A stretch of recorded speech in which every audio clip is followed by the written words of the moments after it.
Honda jazz vehicle sir. ఈ vehicle వచ్చి మనకు మెయిన్ అడ్వాంటేజ్ అంటే 20-22 దాకా కూడా మైలేజ్ కూడా ఇస్తుంది. చాలామంది కస్టమర్లు 25 కూడా ఇస్తుందని చెప్పేసి అన్నారు.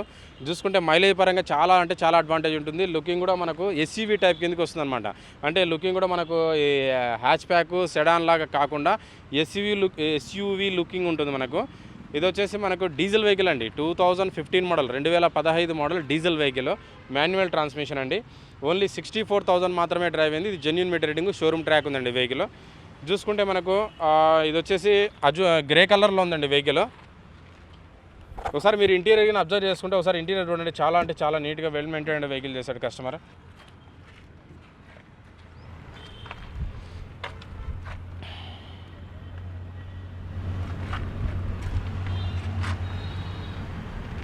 ఎక్కడ కూడా డ్యామేజ్ అనేది కూడా లేదు. వెహికల్ చాలా వెల్ మెయింటైన్డ్. వెహికల్ వచ్చేసి ఆటోమేటిక్ ట్రాన్స్మిషన్ అండి. ఇది వెహికల్ మాన్యువల్ కాదు, ఆటోమేటిక్ ట్రాన్స్మిషను. సో మనకు ఈ జాజ్ వెహికల్స్లో ఆటోమేటిక్ గురించి పర్టికులర్గా చాలామంది కస్టమర్లు అడుగుతున్నారు. హోండా బ్రాండ్లోనే మనకు ఆటోమేటిక్ అనేది ఎక్కువ ప్రిఫర్ చేస్తూ ఉంటారు. సో ఇది వచ్చేసి ఫ్యూయల్ కూడా మనకు డీజిల్ కాదండి, పెట్రోల్ వెహికల్. ఇది వచ్చేసి మనకు కస్టమర్తో మాట్లాడుకుంటే దాదాపుగా 570, 580, 5,70,000 లేదా 5,80,000 బడ్జెట్లో కూడా మనం కస్టమర్తో మాట్లాడిపించే ప్రయత్నం అయితే చేస్తాం. Maruti Ritz vehicle sir.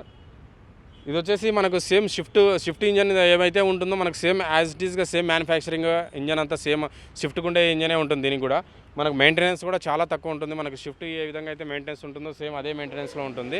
మనం మైలేజ్ పరంగా చూసుకుంటే కన్నా మనకు 18-20 దాకా మైలేజ్ ఇస్తుంది. మెయింటెనెన్స్ కూడా అరౌండ్ మనకు 5,000లో మనకు సర్వీస్ కాస్ట్ కూడా అయిపోతుంది. మనకు మైలేజ్ కూడా 18-20 దాకా మైలేజ్ కూడా ఎక్స్పెక్ట్ చేయొచ్చండి. దాదాపుగా మన కస్టమర్తో మాట్లాడుకుంటే 280, 290, 2,80,000 లేదా 2,90,000 బడ్జెట్లో కూడా మన కస్టమర్తో మాట్లాడి ఇది ఫైనల్గా ఇప్పించే ప్రయత్నం. Maruti Swift vehicle sir. Fuel వచ్చేసి పెట్రోల్ వెహికల్ అండి. 2014 model 2014 model petrol vehicle, VXI vehicle మనకు పెట్రోల్ అయితే మెయింటెనెన్స్ కూడా చాలా తక్కువ ఉంటుందండి సార్. ఇది వచ్చేసి మనకు టైప్ 2 మోడల్. టైప్ 2 అంటే 2012 నుంచి 2017 వరకు మన మ్యానుఫ్యాక్చరింగ్ అంతా సేమ్ ఉంటుంది. మెయింటెనెన్స్ కూడా చాలా తక్కువ ఉంటుంది. మనకు వీక్లీకి వన్స్ 10 డేస్కి ఒకసారి వెహికల్ ఫ్యామిలీతోటి బయటికి వెళ్ళే వాళ్ళకైతే ఈ వెహికల్ అయితే మనకు బెస్ట్ ప్రిఫరెన్స్ చేయొచ్చు. మెయింటెనెన్స్ తక్కువ ఉంటుంది. వెహికల్ కండిషన్ కూడా చాలా బాగుంటుందండి. ఇది అరౌండ్ మన కస్టమర్తో మాట్లాడుకుంటే దాదాపుగా 4,20,000, 4,20,000 లేదా 4,30,000, 4,20,000 బడ్జెట్లో కూడా మనం వచ్చే ప్రయత్నం అయితే కస్టమర్తో అయితే మాట్లాడే ప్రయత్నం అయితే చేస్తాం సార్.